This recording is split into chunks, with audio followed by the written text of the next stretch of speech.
Hi everyone, this is Tariq El-Bassiouni speaking. Today we are going to talk about ESL syllabus design.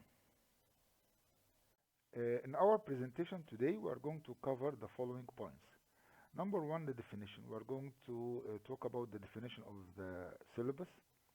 Number two, we are going to have a comparison between the curriculum and the syllabus. Number three, we are going to talk about how to design a syllabus. Number four, we are going to talk about the types or the different types of syllabi. Number five, we are going to have some recommended steps for designing a syllabus or before designing a syllabus. Number six, the conclusion, which will be based on what we have presented. Number one, the definition of syllabus. What is a syllabus? Hutchinson and Waters in 1987 define it as the statement of what is to be learned. They say that it reflects language and linguistic performance, while Yelden in 1987 says that a syllabus is a summary of the content to which learners will be exposed. So we can say that the syllabus is your guide to a course and what will be expected of you in the course. So it will include many things like the course policies, rules and regulations, required texts, and maybe schedule of your assignments. So the syllabus, in our opinion, can tell you nearly everything you need to know. What is the difference between curriculum and syllabus? We can consider the curriculum as a wider term compared with the syllabus. So the curriculum can cover all the activities and arrangements made by the Ministry of Education, for example, throughout the academic year. But the syllabus is limited to a particular subject of a particular class. We mean by this is that the curriculum can contain the overall content as provided by an education board or the Ministry of Education for all subjects, while the syllabus can explain the summary of different topics, of different units in a specific subject. Number three, the syllabus design. To design a syllabus is to decide what gets taught and in what order. And I mean by this, before you create a syllabus, you should ask yourself this question. What I'm going to say to my students? So the syllabus can be introduced in the form of invitation or a contract between you and the students in order to actively engage them in the learning process. And also, you should care about the learning theory behind your syllabus. And accordingly, you can choose your resources and your teaching strategies. And you should know your students' needs and interests. And then at the end, you can start preparing the elements of designing your syllabus. Number four, what are the types of syllabi? By the way, syllabi, this is the plural of syllabus, and also we can have the word syllabuses. Both are correct. So we have two main types of syllabi. The first type is called product-oriented syllabuses. Then the second type is called process-oriented syllabuses. The first type of syllabi is the product-oriented syllabuses. This type of syllabuses emphasizes or focuses on the product of language learning, and of course it is subject to have the approval from an authority, and it has three types of syllabuses. We're going to describe them in the following slides. The first type of the product-oriented syllabuses is the structural syllabus, or let's say the grammatical syllabus, in which the selection and the grading of the content is based mainly on the complexity or the simplicity of grammatical items. In this case, the learners are expected to master each grammatical step and add it to their grammar collection.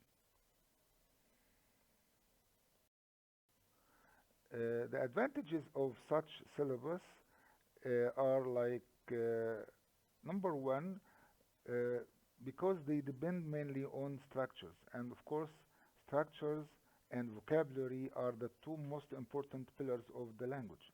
And without them, or without good command of these sectors, no one can conceive of performing in a language successfully.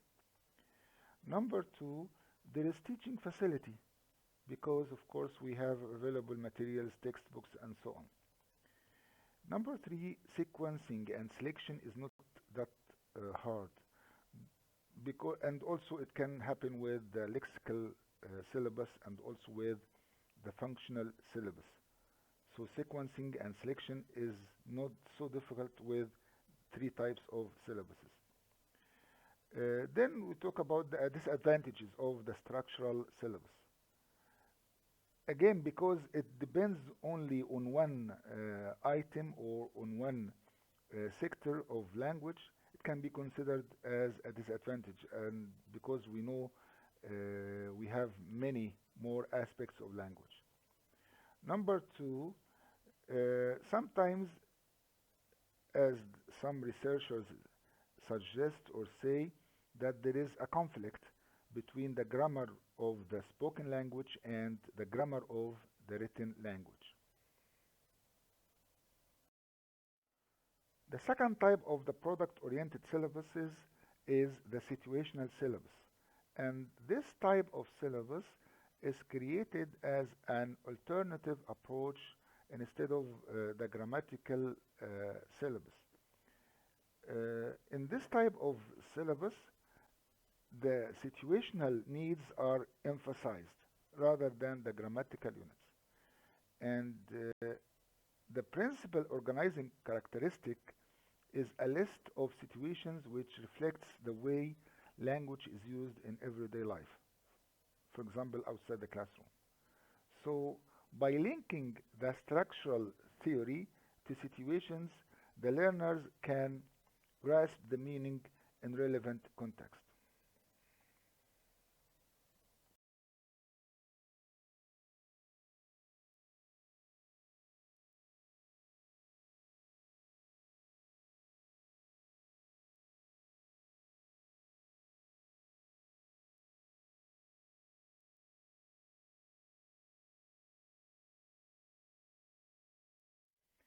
Now let's talk about the second main type of syllabi, which is called the process-oriented syllabuses. These types of syllabuses are focusing mainly on the process rather than the product. So the focus is not on what the student will have accomplished on completion of the program, but on the specification of learning tasks and activities that he or she will undertake during the course. The first type of the process-oriented syllabuses is called the task-based syllabus. With this type of syllabus, the focus is mainly on the activities or the tasks that the students are going to do. So the language here is practiced subconsciously. So again, the focus shifts from the linguistic element to the educational one, with an emphasis on learning or learner. Within such a framework, the selection, ordering, and grading of content is no longer wholly significant for the syllabus designer. The advantages are uh, these tasks are closer to real life communicative situations. Number two, the language that is used in different or natural context, of course, is developed, and of course it will be relevant to the students. Students are more motivated to get the language or to learn the language. It gives teachers the opportunity to assess his learners' progress. And finally, there is an emphasis on problem solving. So the tasks and the students' own personalities and responsibilities in doing or in solving these problems. The disadvantages of the task-based syllabus are that the task-based learning requires a high level of creativity and initiativity on the part of the teacher. So, if the teachers are limited to more traditional strategies or methods, or don't have time to get the resources or to implement task-based learning teaching, of course, this type of syllabus will be impossible. Number two, some students revert to their mother tongue. Number two, the learner-led syllabus. Here the emphasis lies on the learner, so it is his responsibility. So the learners will uh, design the syllabus in this case.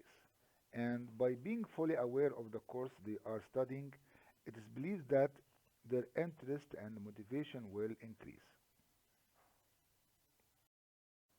The merits are number one, it gives power to the learners. They are identified as the experts in knowing what they need to know. Number two, the constructive element of this type of syllabus honors the social and cultural context of the learner. Number three, it creates direct link between in-class work and learners' need for literacy outside the classroom. The drawbacks are number one, a learner-led syllabus seems radical and utopian in that it will be difficult to follow as the direction of the syllabus will be largely the responsibility of the learners. And number two, it often relies on the teachers again ability to create or select materials which are appropriate to the learner's needs. Is the negotiated syllabus, which is a social and problem solving model of syllabus design and in which the learner plays the main role and where negotiation is the key concept.